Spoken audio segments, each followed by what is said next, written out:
जरूर सर.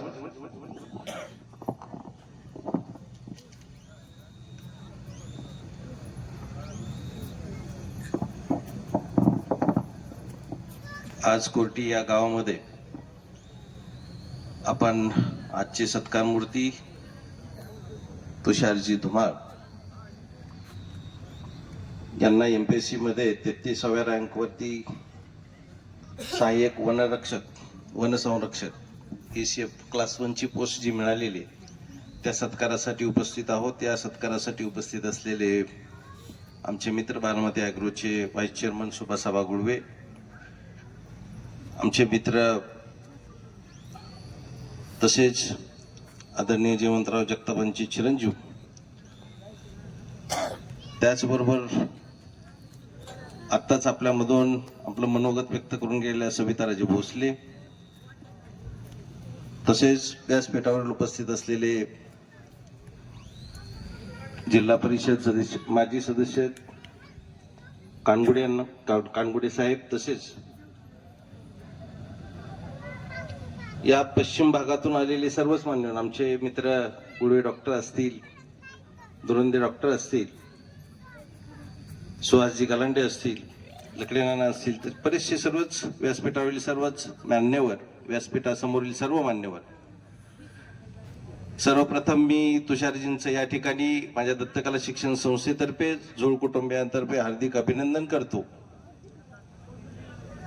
आज तुम्ही पाहताय की स्पर्धा एवढी वाढलेली आहे. या स्पर्धेमध्ये टिकणं आणि पद मिळवणं एवढं सोपं नाहीये. आज एमपीएससीचा जर आपण सर्वे केला तर त्याचा सक्सेस रेट हा 0.34% आहे. म्हणजे 1000 मुलं जर एमपीएससी यूपीएससी करत असतील तर त्याच्यामध्ये 3 ते 4च मुलांना संधी मिळणार आहे. मग एवढी तीव्र स्पर्धा असताना त्याच्यामधून पद मिळवणं एवढं सोपं नाही. आणि हे पद जे तुषारजींनी मिळवलेले त्याच्यामध्ये त्यांचं स्वतःचं कष्ट आहे, त्याचबरोबर त्यांच्या आईवडिलांचे संस्कार जे त्यांच्यावरती झाले त्याच्यामुळेच त्यांना हे शक्य झालेलं आहे. आणि आता मी त्यांना विचारलं त्यांचं ग्रॅज्युएशन कुठल्या फॅकल्टीमध्ये आहे, तर ते इंजिनिअरिंग मधून त्यांचं ग्रॅज्युएशन झालेलं आहे.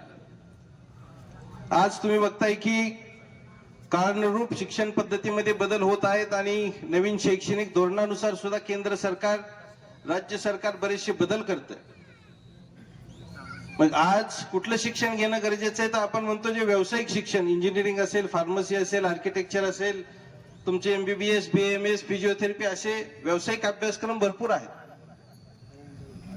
आज तुम्ही बघितलं एमपीएससी यूपीएससी मध्ये जर सक्सेस रेट पाहिला तर व्यावसायिक अभ्यासक्रमामधून शिकणाऱ्या विद्यार्थ्यांची संख्या जास्त आहे.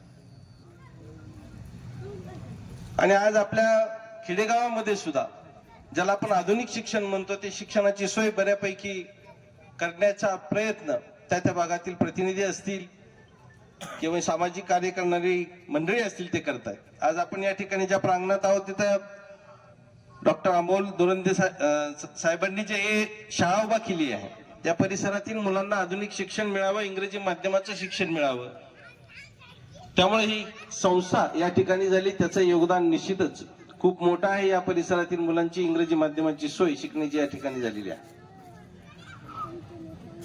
कुठल्याही ग्रामीण भागामध्ये, शहरा भागामध्ये सर्व सोय असते, शिक्षणाची सोय असते, आरोग्याची सोय असतात, पण ग्रामीण भागामध्ये आरोग्याची आणि शिक्षणाची जी सोय करतील खरंच त्यांना समाजसेवक म्हटलं पाहिजे. कारण आज आपण बघतोय सगळ्या गोष्टीची ओढाचढ लागलेली आहे, पण कोणी शाळा काढणाऱ्यांची संख्या किती, हॉस्पिटल काढणाऱ्यांची संख्या किती ग्रामीण भागामध्ये म्हणतोय, ही संख्या वाढली पाहिजे. कारण स्थानिकांना त्यांच्या घराजवळ शिक्षण मिळालं पाहिजे, आरोग्य सेवा मिळाली पाहिजे. राज्य सरकार प्रयत्न करतंय. जरी माझी शैक्षणिक संस्था 100% विनाअनुदानित असली तरी तिथे जवळजवळ 70 ते 80% विद्यार्थ्याला शासन शिष्यवृत्ती देत आहे. शासनाने मागच्या वर्षी एक खूप चांगला निर्णय घेतला ज्याच्यामध्ये मुलींना पूर्णपणे मोफत शिक्षण केलेलं आहे, ज्याच्यामध्ये इंजिनिअरिंग, फार्मसी, तुमच्या मेडिकल सारखे अभ्यासक्रम ज्याच्यामध्ये लाखो रुपयांची फी असते ती सर्व फी शासन भरतं. हा एक चांगला निर्णय राज्य सरकारने घेतलेला आहे. आणि मला सांगायला इथं आनंद वाटतोय की पूर्ण भारत देशामध्ये महाराष्ट्र राज्य हे असं आहे की जे सर्वात जास्त शिष्यवृत्ती देणारं हे आपलं राज्य आहे. सर्वच घटकांना न्याय देण्याचा प्रयत्न हे सरकार करतं.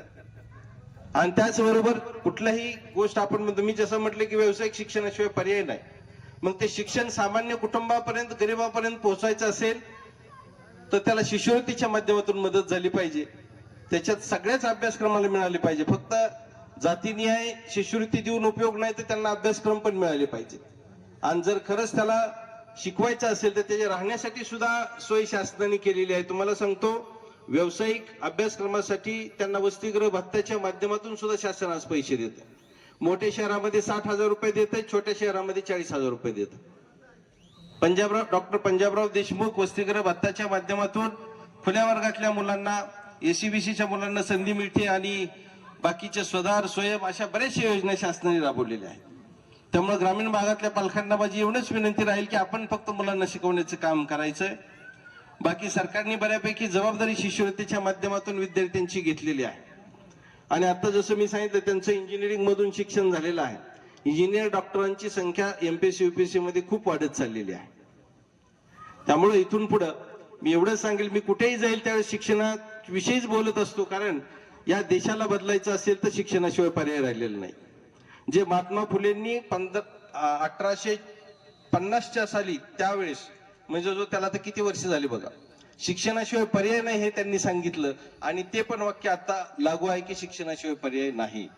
पण त्याच्यामध्ये एवढंच सांगेल की त्याच्यामध्ये फक्त आता जे पारंपरिक शिक्षण आहे त्याच्याऐवजी व्यावसायिक शिक्षणाशिवाय पर्याय नाही, एवढंच मी या ठिकाणी सांगेन.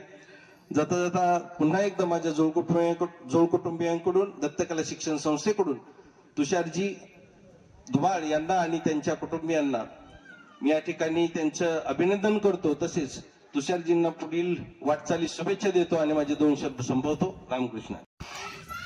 आता या ठिकाणी पुन्हा अजून प्रतीक धुमाळ यांची इंडियन आर्मी मध्ये निवड झालेली आहे. त्यांचं सुद्धा मी दत्तकला शिक्षण संस्थेतर्फे, जोड कुटुंबियांतर्फे, तुमच्या गावकऱ्यांच्या वतीने या ठिकाणी अभिनंदन करतो.